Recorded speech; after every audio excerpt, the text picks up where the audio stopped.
अस्सलाम वालेकुम नाज़रीन, मां आहियां एम बी बबर। अॼु क़ौमी असैम्बली जो ॿीहर इजलास थियो।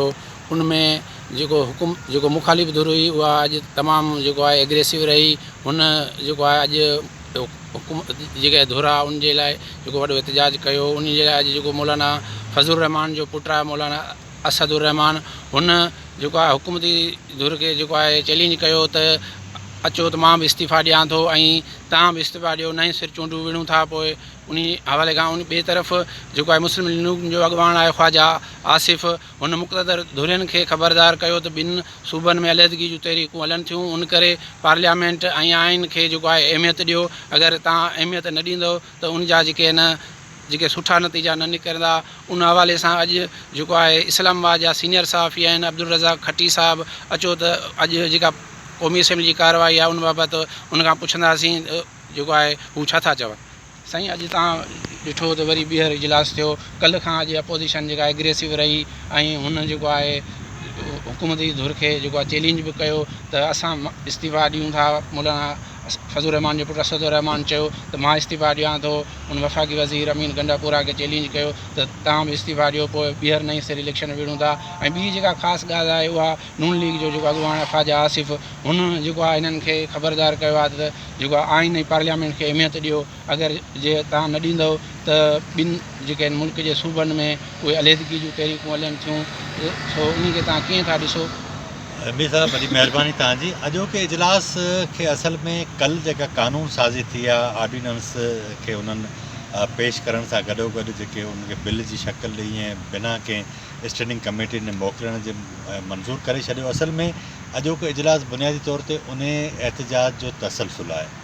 इजलास जी शुरू थियो त राजा परवेज़ अशरफ जेको पीपल्स पार्टी जो अॻुवान आहे, उन पॉइंट ऑफ ऑर्डर ते उथी ॻाल्हायो। उनजो चवणु हो त कल्ह जंहिं अंदाज़ सां जेका कानून साज़ी कई वई उहा न रुॻो हिन पार्लियामेंट जी तौहीन आहे, पर स्पीकर जी कुर्सी ते वेही सॼी जेका जमहूरी रिवायत आहे, उनजो जेको कल्चर आहे, उनखे ख़राबु कयो वियो।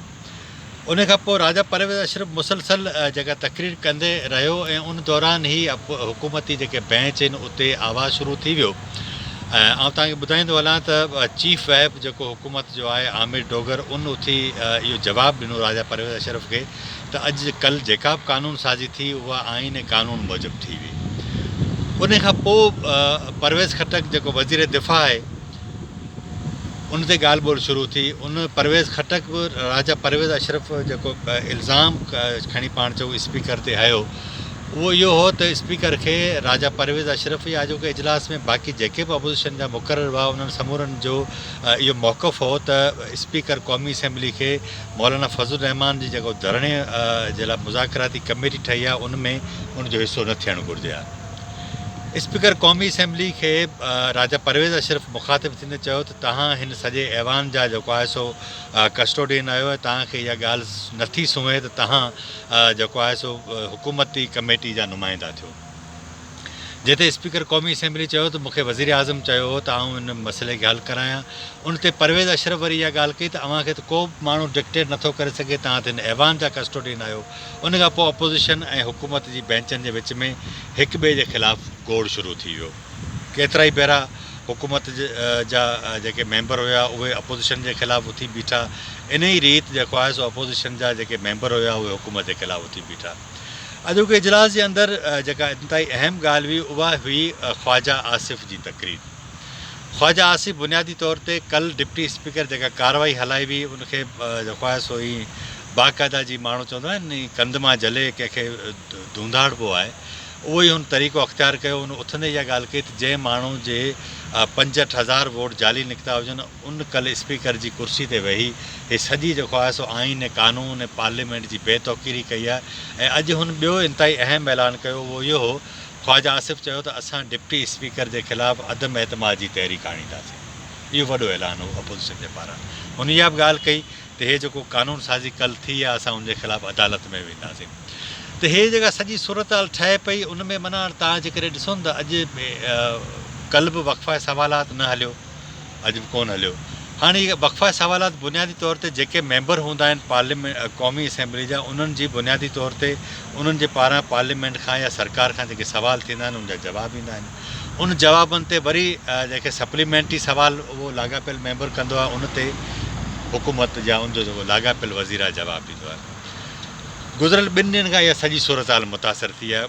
मूंखे त 14 महीननि जो जेकॾहिं पाण जाइज़ो वठूं हिन हुकूमत जी पार्लिमानी कारकर्दगी जो, त का एॾी जो ख़्वाहिश हो मतिलबु असांखे सुठी नज़र नथी अचे। हर दफ़े मायूस कनि सूरत हाल आहे। इहा ठीकु ॻाल्हि आहे त बजट जॾहिं हाणे लास्ट टाइम जून में जॾहिं बजट इजलास हलंदड़ हुयो त बाबा काफ़ी तवील इजलास थिया, राति जो 12 वॻे ताईं बि इजलास हलिया ऐं 14 कलाक इजलास हलिया। पर ॻाल्हि इहा आहे त बुनियादी तौर ते क़ौमी असेंबली जो जेको कमु आहे उहो आहे कानून साज़ी, पॉलिसी साज़ी।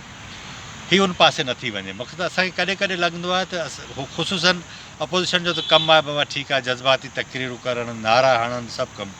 हुकूमत जो बुनियादी तौर ते कमु अपोज़िशन खां मुख़्तलिफ़ हूंदो आहे।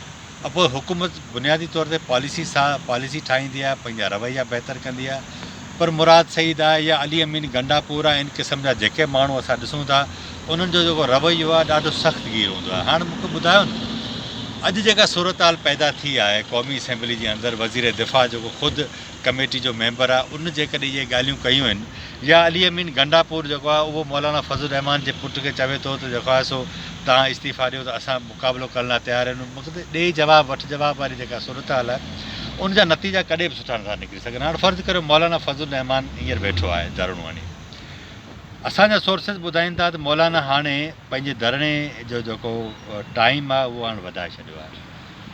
मक़सदु इहो त जंहिं नियत सां हुनखे हिते हू आयो हुयो या जिन अपोज़िशन पार्टियुनि हुनखे चयो ऐं उहो हिते पहुतो, असांखे विच में इहा ख़बर पई त उहे मामला शायदि डिले थी विया आहिनि। पर हाणे लॻे ईअं थो त जंहिं मक़सद जे लाइ उहो आयो उहो शायदि हितां पंहिंजो जेको आहे सो मक़सदु वापसि खणी वेंदो। बज़ाहिर असांखे इमरान ख़ान जी हुकूमत जे ख़िलाफ़ु अहिड़ी सूरत हाल नज़र नथी अचे, पर पाकिस्तान जी सियासत में केॾी महिल बि कुझु बि थी सघे थो। छाकाणि त जंहिं मुल्क जे अंदरि सियासी बेयकीनी जी सूरत हाल हुजे, जिते तव्हां इस्टेब्लिशमेंट खे सभिनि खां वधीक ताक़तवर सम्झो था, जंहिं मुल्क जे अंदरि इस्टेब्लिशमेंट ई पॉलिसी साज़ हुजे ऐं सभिनी खां वधीक जेको आहे सो गेम मेकर हुजे, त उन सॼी सूरत हाल में जेके पॉलिटिशियन आहिनि उन्हनि जी पोज़ीशन ॾाढी कमज़ोर रहे थी। माना उनजो नंढिड़ो मिसाल आहे, हाणे थोरी देरि अॻु में असांजी पीपल्स पार्टी जे कॾहिं MNA सां ॻाल्हि थी, त अॼु तव्हां जेको एहतिजाज कयो उनखां बहितर हुयो त तव्हां कल्ह कयो आहे, डेस्कनि ते चढ़ी बीह रहो आहे, रड़ियूं कयो आहे।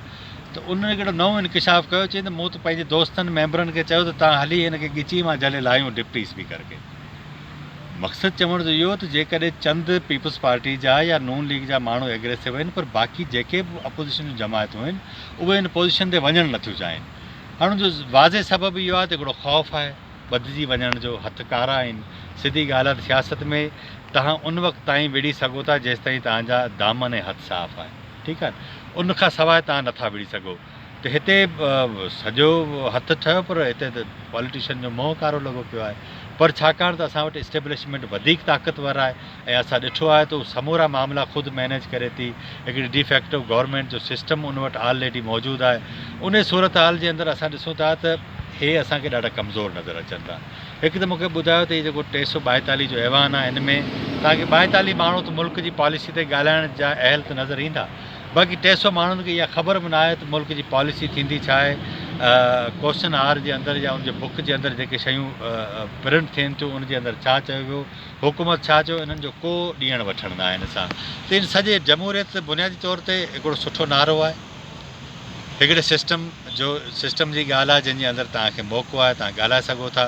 पर हिन मुल्क जे अंदरि जमहूरियत जे पोइ छा कयो आहे त हिकिड़ियूं बाउंड्रीज़ अची वियूं आहिनि त तव्हां सियासतदाननि खे गारियूं ॾेई सघो था, बाक़ी तव्हां अॻिते नथा वधी सघो। त इन सॼी सूरत हाल जे अंदरि हीअ सॼी गेम आहे। अॼु तव्हां बि ॾिठी क़ौमी असेंबली जी कार्रवाई।